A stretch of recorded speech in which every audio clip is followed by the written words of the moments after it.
Olá, meus irmãos. Salut mes amis bien-aimés et mes bien-aimées sœurs. Nous voici à un nouveau tutoriel de cette nouvelle nourriture quotidienne qui vient de paraître et qui a comme thème général sera prêcher cet évangile du royaume. Cela va faire partie ça va composer 24 messages au total. Et le thème de ce volume, de ce premier volume, le premier livre, c'est le royaume de Dieu, le gouvernement divin d'éternité en éternité. Nous avons déjà vu la première semaine qui a beaucoup parlé de l'éternité passée, de l'éternité future et le temps que Dieu a inséré au milieu. Nous avons aussi vu que Dieu est le créateur de toutes choses. Tout a été créé euh, par lui, pour lui et par lui. Aujourd'hui, nous allons voir la deuxième semaine dont le titre est Le royaume de Dieu, la déconnexion de la création.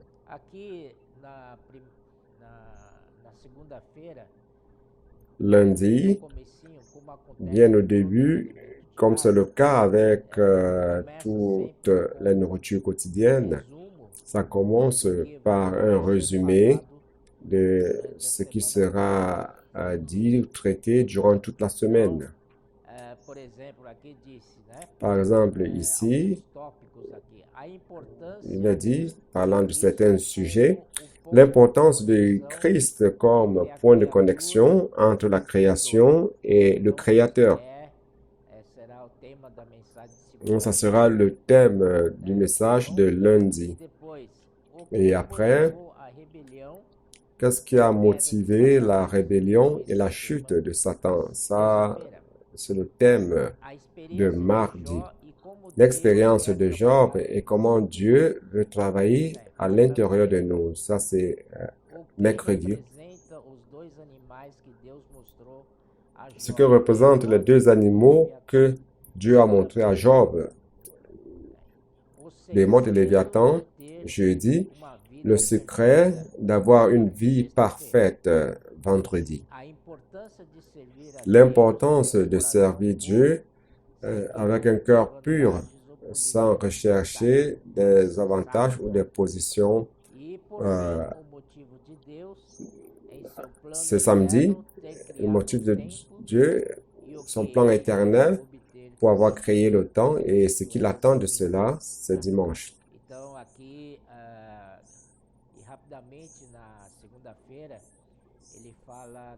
Et rapidement, lundi, il dit que l'auteur de l'évangile, c'est Matthieu, comme on l'a déjà vu dans la première semaine. Mais ici, il y avait plus de détails. Il dit que l'évangile de Matthieu parle spécialement du royaume. Donc, l'auteur de cet évangile, c'est Matthieu, car il était publicain, il était un collecteur d'impôts. Alors, le Seigneur, en passant au lieu où il travaillait, au lieu de collection, le Seigneur lui a dit, suis-moi. Et ce Matthieu a tout abandonné ce qu'il faisait et a suivi le Seigneur. Cela montre que notre Seigneur a un magnétisme spirituel très grand. Il est très attirant même. Et nous tous rendons grâce au Seigneur car nous avons été attirés par sa personne et par sa parole. Oh Seigneur Jésus.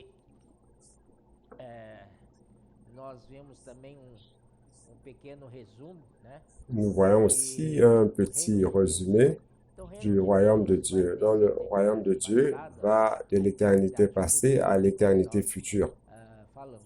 Comme nous l'avons dit,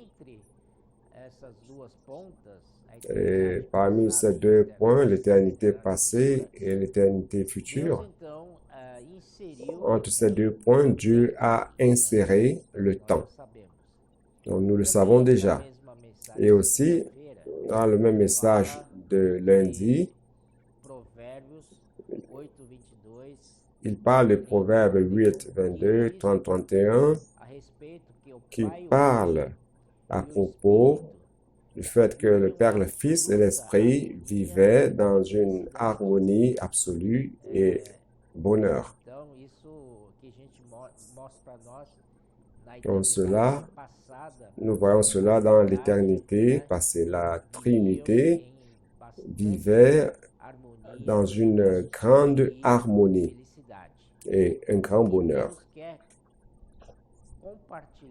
Et Dieu veut partager, il veut partager ce bonheur et l'harmonie avec les êtres humains, c'est-à-dire nous.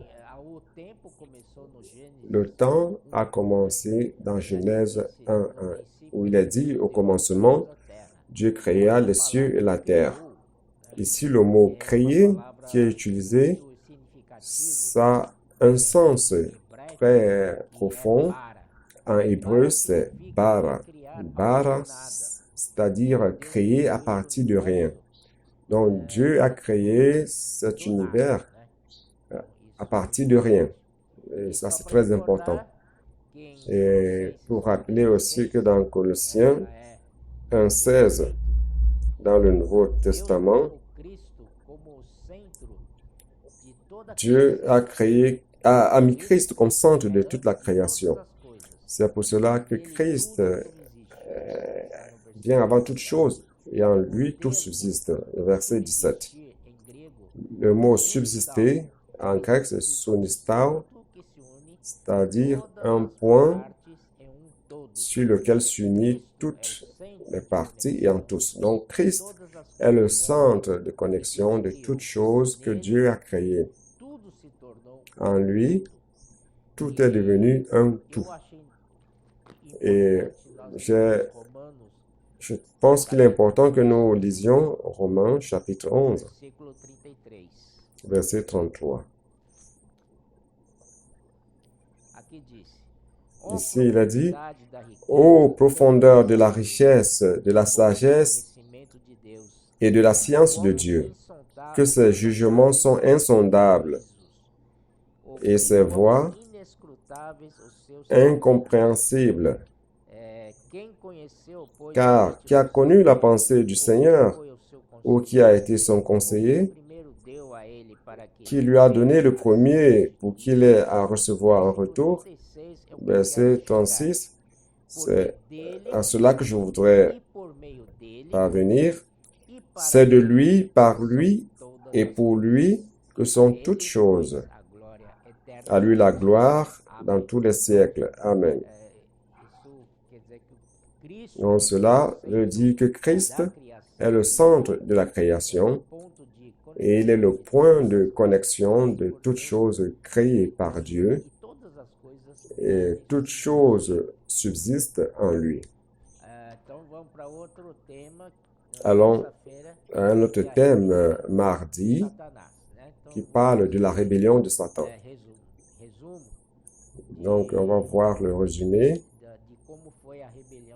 de comment s'est passée la rébellion de Satan. Dans Ésaïe 14, 12, il dit ceci, « Comme tu es tombé du ciel, ô étoile du matin, fils de l'aurore. » Ici, vous pouvez voir que la Bible appelle cet ange, étoile du matin, fils de l'aurore. Étoile du matin, c'est-à-dire Lucifer.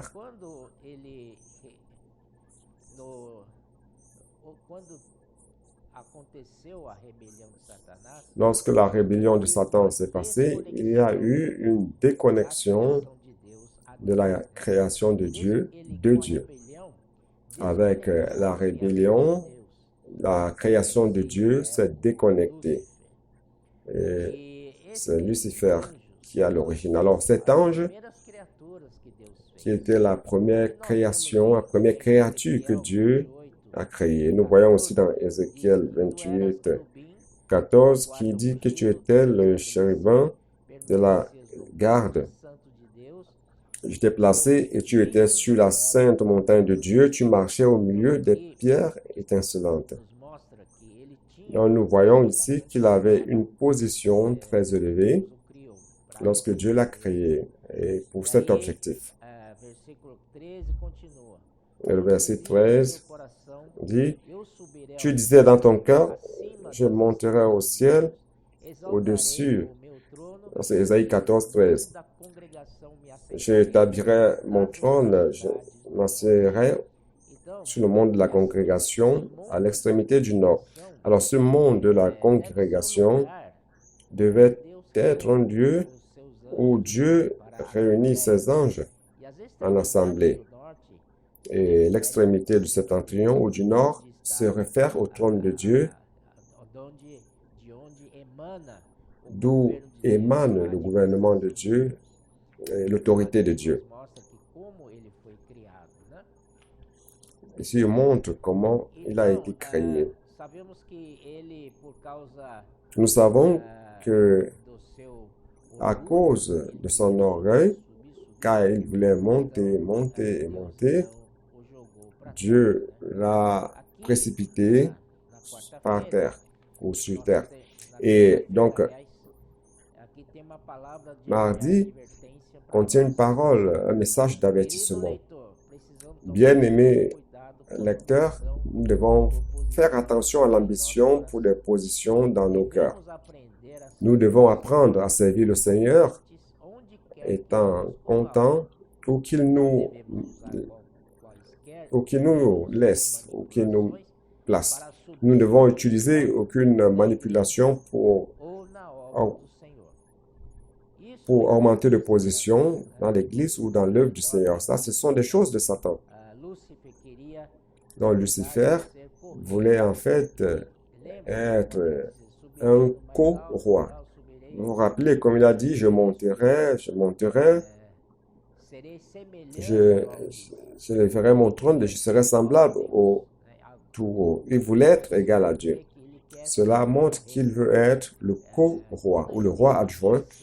Et lorsqu'il a voulu être égal à Dieu, il se disait, pourquoi il a voulu cela? C'est parce qu'il se disait que Dieu aurait besoin de moi. Il m'a créé avec la beauté, il m'a donné toutes les capacités et habiletés pour faire des choses. Donc certainement, Dieu aurait besoin de moi. Je suis la créature et il n'y a pas une autre créature qui connaisse la création de Dieu que moi. C'est-à-dire l'homme créé par Dieu. Dieu ne sait pas qui est l'homme, mais moi je le sais car je suis une créature. Alors je peux aider Dieu. Je pourrais être même son co-roi, son roi adjoint. Lorsqu'il a eu cette intention, Dieu l'a précipité, l'a jeté sur terre. Allons voir Ézéchiel. On va voir dans le livre d'Ézéchiel, chapitre 28, verset 12. Ici, c'est le début de sa chute. Verset 12. Fils de l'homme, prononce une complainte sur le roi de Tyr. Tu lui diras, ainsi parle le Seigneur l'Éternel. Tu mettais le sceau à la perfection, tu étais plein de sagesse parfaite en beauté. Verset 15.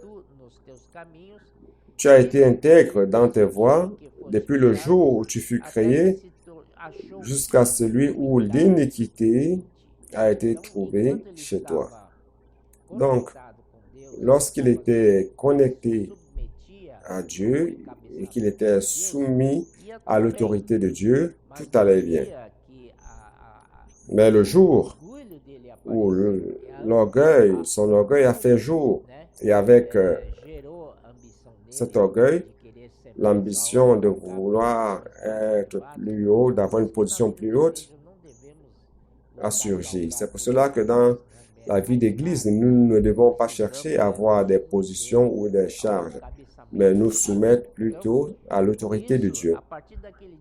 Et à partir de ce jour-là, l'iniquité s'est trouvée chez lui. Et c'était un point de non-retour.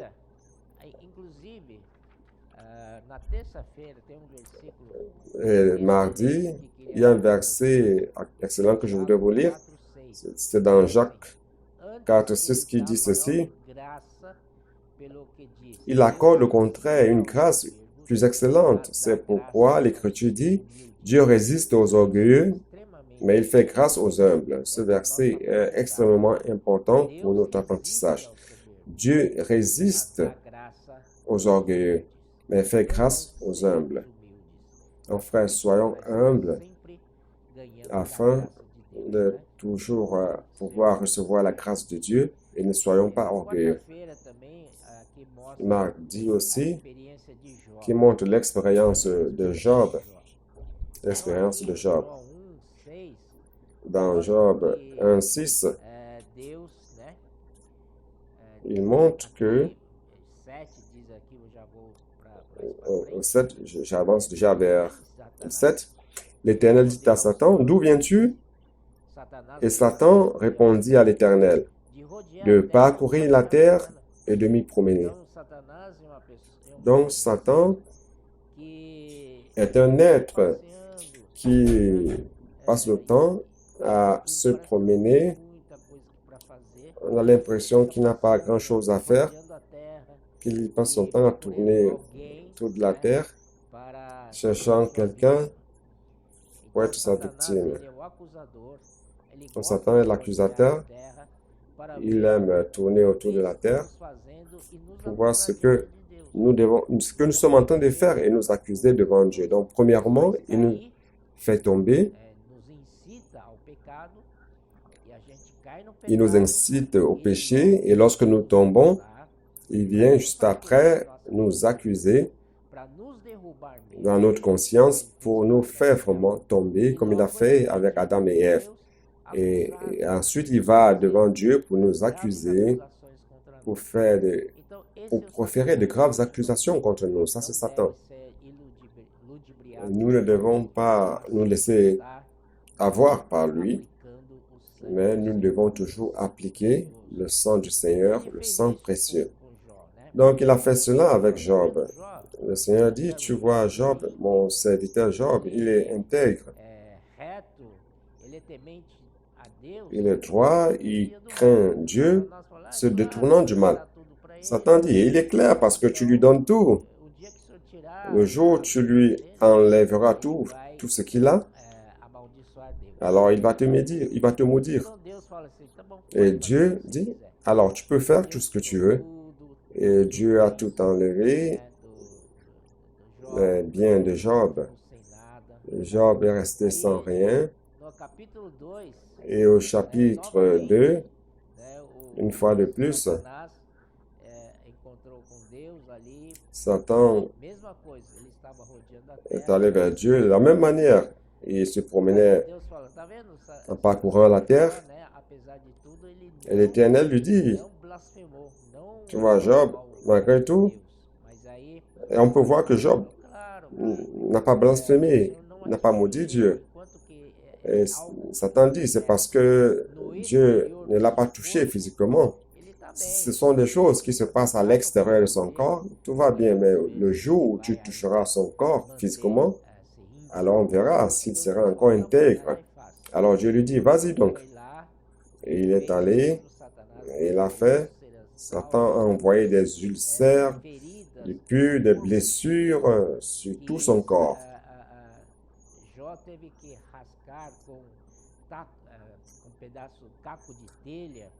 Et pour se gratter, il avait recours à des morceaux de bois du toit. Il y avait du sang, du pus, des blessures partout. C'était une situation difficile. Job a traversé tout cela, mais même comme cela, Job n'a pas blasphémé contre Dieu. Cependant, Dieu voulait traiter de quelque chose de plus profond.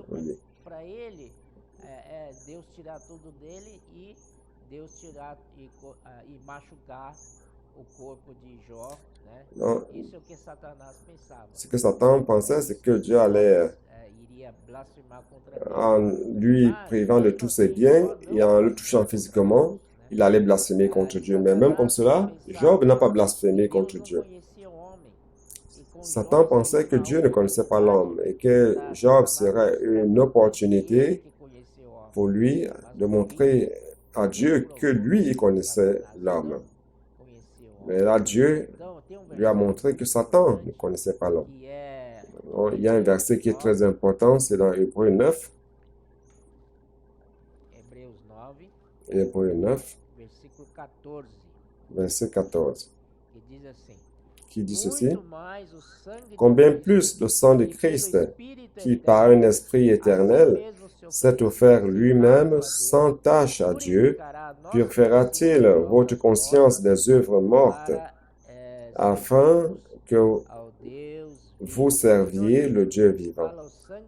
Donc ici, on parle du sang de Christ par l'Esprit éternel. Donc l'Esprit éternel a pris toute l'œuvre de Christ et l'a amené dans l'éternité. Donc ce Dieu que nous avons aujourd'hui, c'est un Dieu qui connaît très bien l'humanité. Il sait ce qu'est être un homme. Satan voulait s'accaparer de ce point, mais il a perdu car Dieu connaissait bien l'homme. Donc, jeudi continue avec l'histoire de Job. Je vais vous dire comment cela s'est passé. Donc, Job, jusqu'au chapitre 3, il était ferme, même avec le corps rempli de eux, il a perdu les enfants et ses biens. Même comme cela, il n'a pas maudit Dieu. Même sa femme a dit, maudit Dieu et meurt. Mais Job s'est maintenu ferme et n'a rien professé contre Dieu. Mais lorsque, au chapitre 3, lorsque ces trois amis sont venus, Job 3 jusqu'au chapitre 31, c'est une discussion entre les trois amis de Job et Job. Les trois amis lui disaient, tu es dans cette situation parce que tu as péché.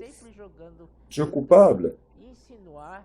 Donc ils essayaient toujours à insinuer que Job avait péché, c'est pour cela que Dieu lui a envoyé une punition.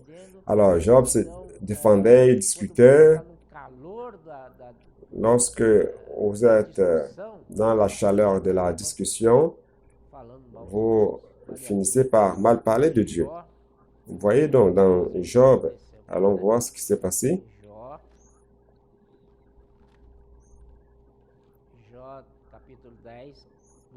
Job chapitre 10, à partir du verset 4, il parle à Dieu.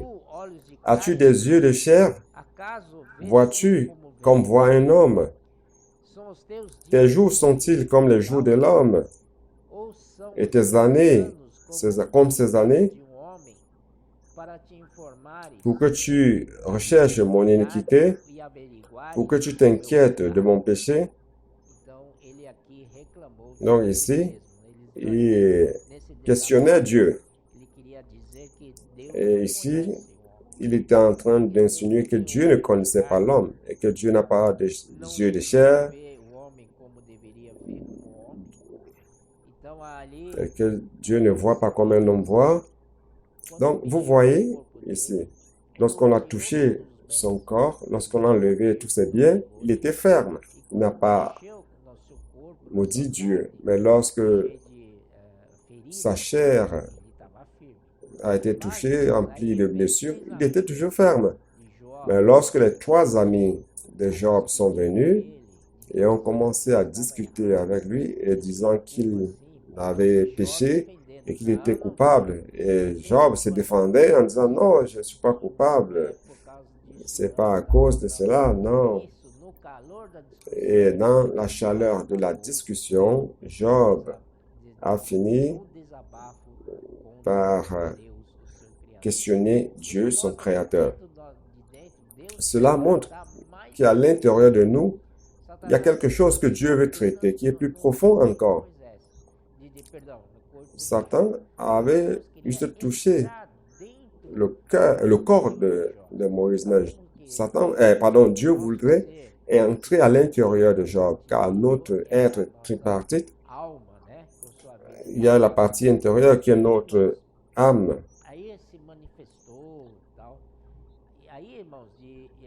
Et frères,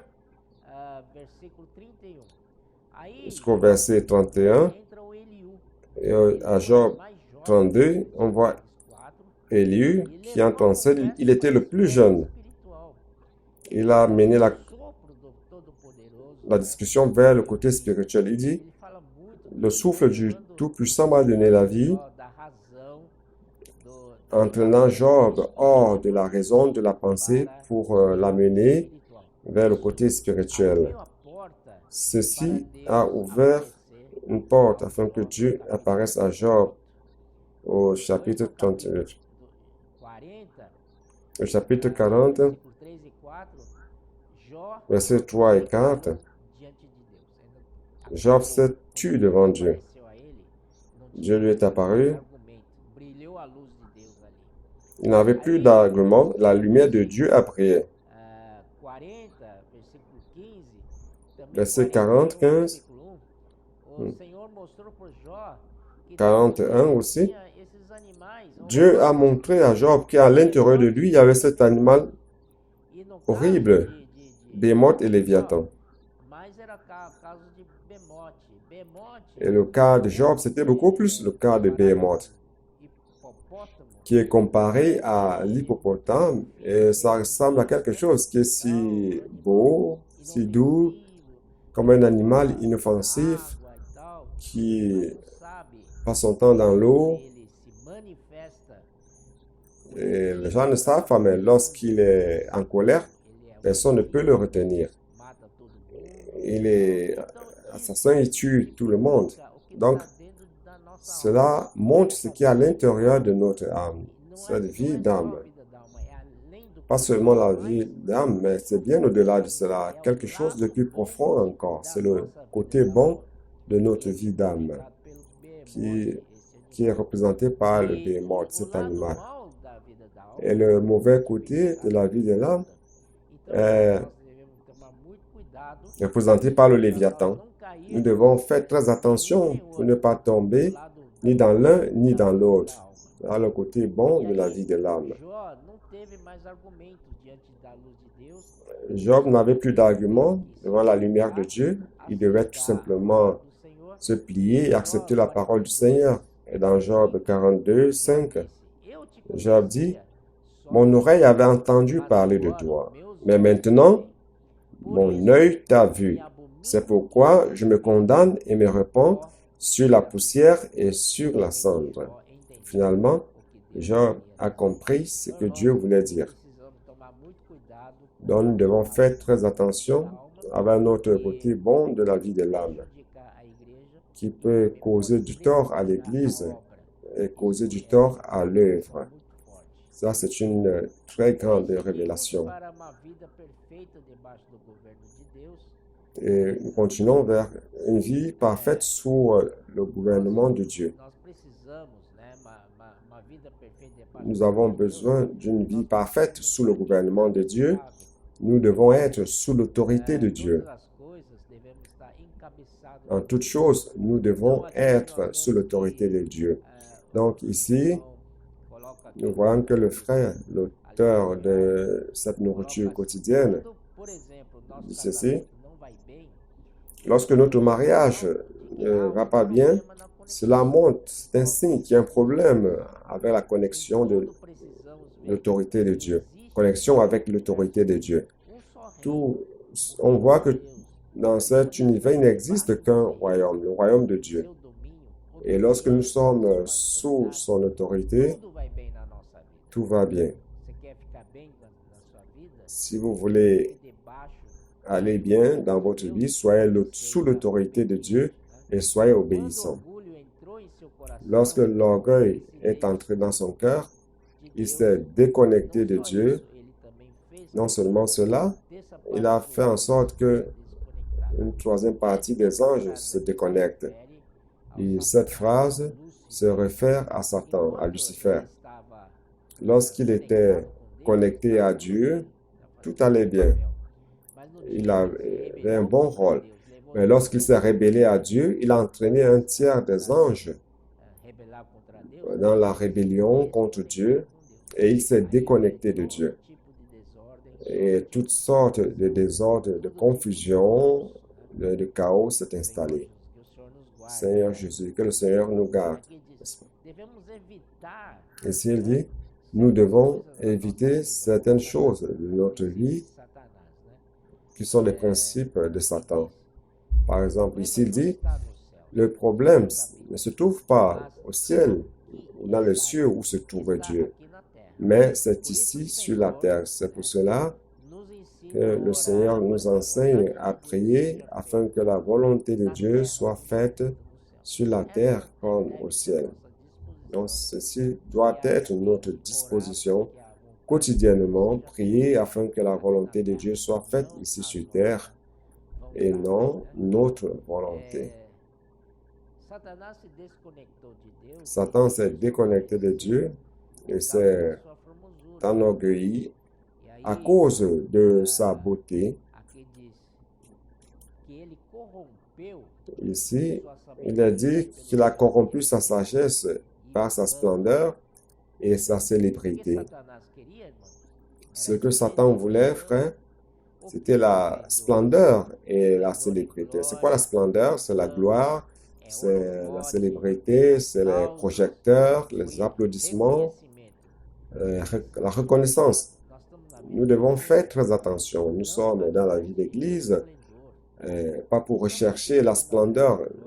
Nous ne sommes pas là pour rechercher notre propre gloire ou notre célébrité, être toujours sur des places de choix, les applaudissements des projecteurs, rechercher à ce que les gens nous applaudissent, la reconnaissance. Nous ne voulons rien de cela.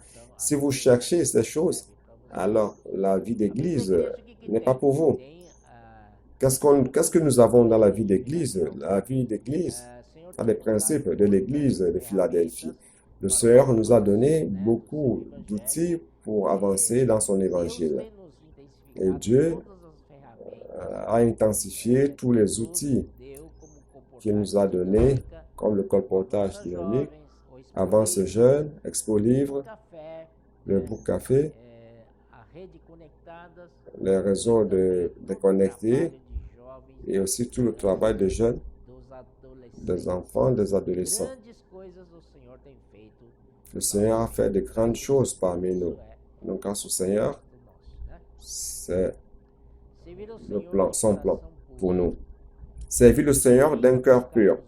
Si nous recherchons encore aujourd'hui la reconnaissance ou la gloire, les projecteurs, si nous voulons avoir un groupe de disciples ou de gens qui nous appuient politiquement, si cela se trouve encore dans notre cœur, nous devons aller devant le Seigneur et nous repentir totalement comme Job dans la poussière et la cendre.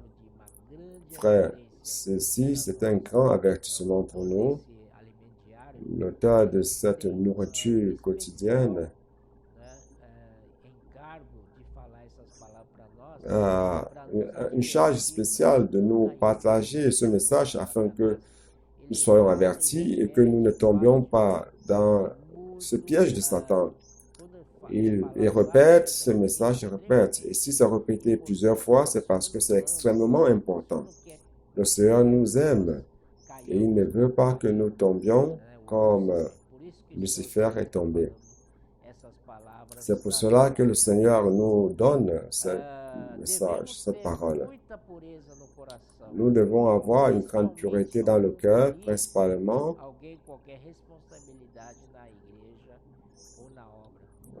avant d'assumer n'importe quelle responsabilité dans l'Église. On doit avoir un cœur vraiment pur. Là, on parvient à dimanche. Je crois que dimanche, c'est la partie principale, la partie la plus importante de cette semaine. Tout a été préparé depuis lundi, mardi, mercredi, jeudi, vendredi, samedi pour aboutir à dimanche, qui est un message très important. Alors, c'est quoi cela? Dieu veut la nouvelle création. Satan ne pouvait pas aider Dieu, car cette création de l'époque de Satan, Dieu n'en voulait plus. Dieu veut maintenant d'une nouvelle création. Et Dieu a tout fait pour avoir cette nouvelle création. Il est intéressant de voir. C'était un mystère durant des siècles. C'est dans Éphésiens 3 à 5, qui dit que c'était un mystère. Les anges ne le savaient pas. Après ce mystère a été révélé, c'est alors que les anges ont su. Ici, il a dit, c'est quoi ce mystère? Ce mystère que personne ne connaissait qui a été révélé, c'est-à-dire que les gentils sont co-héritiers, membres du même corps et co-participants de la promesse avec Christ Jésus par l'Évangile. Ça, c'est la nouvelle création. Cela n'est plus au niveau de la création, tout simplement. Ce mystère a été amené vers un niveau supérieur, au niveau de Christ et de l'Église de la nouvelle création.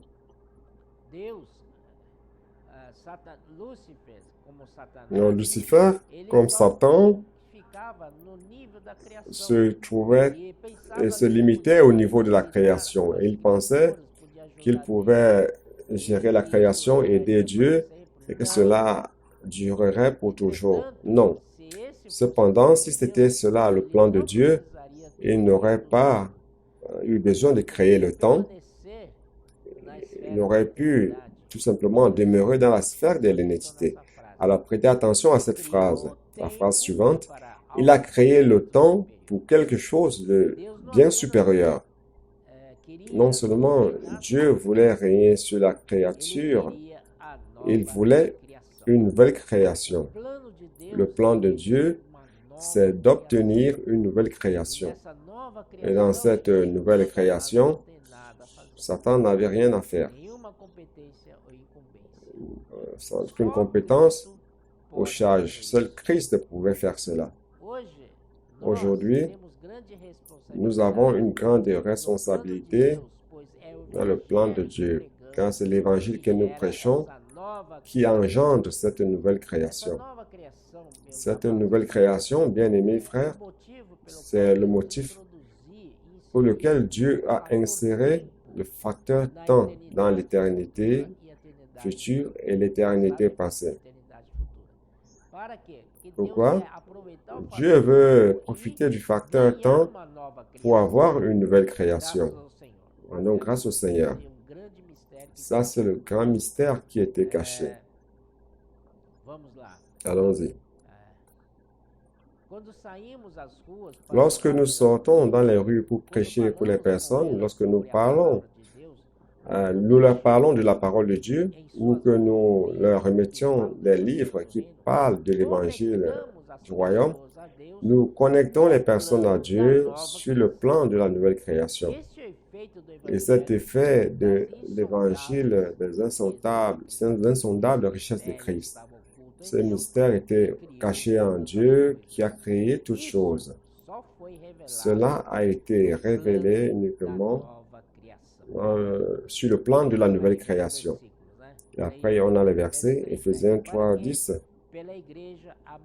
Afin que les dominations, les autorités dans les lieux célestes connaissent aujourd'hui par l'Église la sagesse infiniment variée de Dieu, selon le dessein éternel qu'il a mis à exécution par Jésus-Christ notre Seigneur. Amen.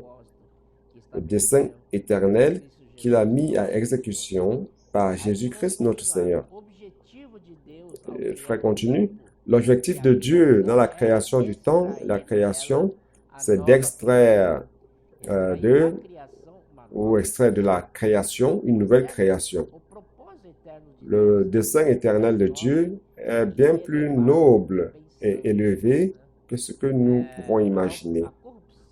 La corruption de sa création avec la chute de l'homme n'a pas nui à son dessein éternel. Dieu a créé à partir de l'Évangile son Église, la nouvelle création.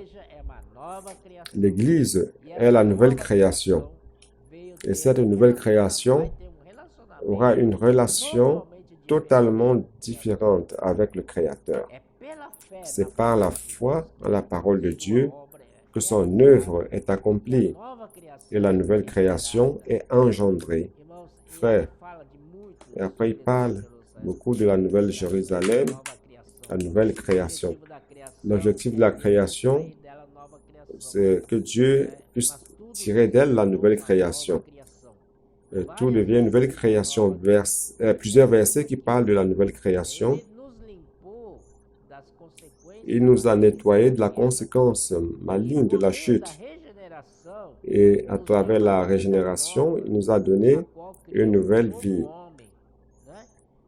Il a créé un nouvel homme, une nouvelle création. La nouvelle création et Dieu seront un. À propos du nouvel homme dont il a parlé ici, je vais citer tout simplement Éphésiens 2:15, 4:24 et Colossiens 4:10. La nouvelle création a deux versets. Ce n'est pas exactement la nouvelle création, mais il dit que nous sommes la nouvelle créature en Christ. 2 Timothée 5:17, Galates 6:15. Et finalement, cette nouvelle création sera un avec Dieu. C'est dans Jean 17:20. Le Fils qui priait, suppliait le Père, disant, ne les enlève pas du monde. Je ne demande pas de les enlever du monde, mais de les garder du mal. Comme nous sommes un, toi en moi, moi en toi et eux en eux, afin qu'ils soient tous un.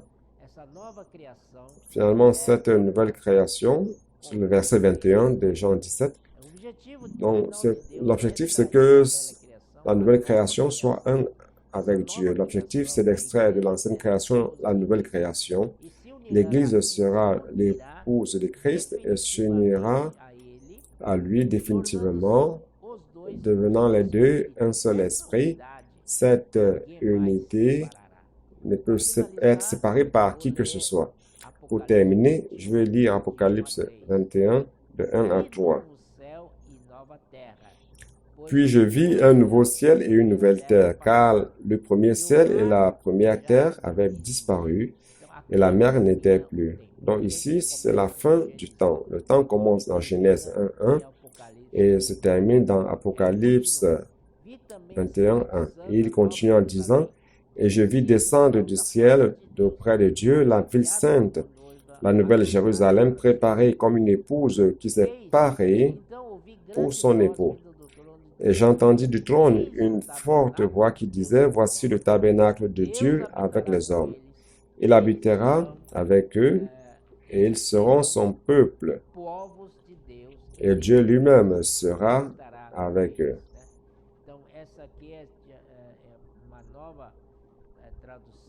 Dans une nouvelle traduction qui dit que Dieu, qui est leur Dieu, ici il dit, en cela j'entendis du trône de Dieu une forte voix qui disait, voici le tabernacle de Dieu avec les hommes, il habitera avec eux, et ils seront son peuple. Et lui, Dieu avec eux, sera leur Dieu. Ça c'est la Bible, la version Jérusalem. Donc, nous rendons grâce à Dieu. Le plan de Dieu est parfait. Nous serons avec lui dans la nouvelle création. Merci beaucoup à notre Seigneur Jésus. Nous sommes aujourd'hui de la nouvelle création qui n'a rien à voir avec l'ancienne création. Et dans la nouvelle création, nous avons le Seigneur qui est en nous, dans notre esprit, et il veut s'étendre vers notre âme et vers notre corps aussi. Merci beaucoup. Jésus est le Seigneur.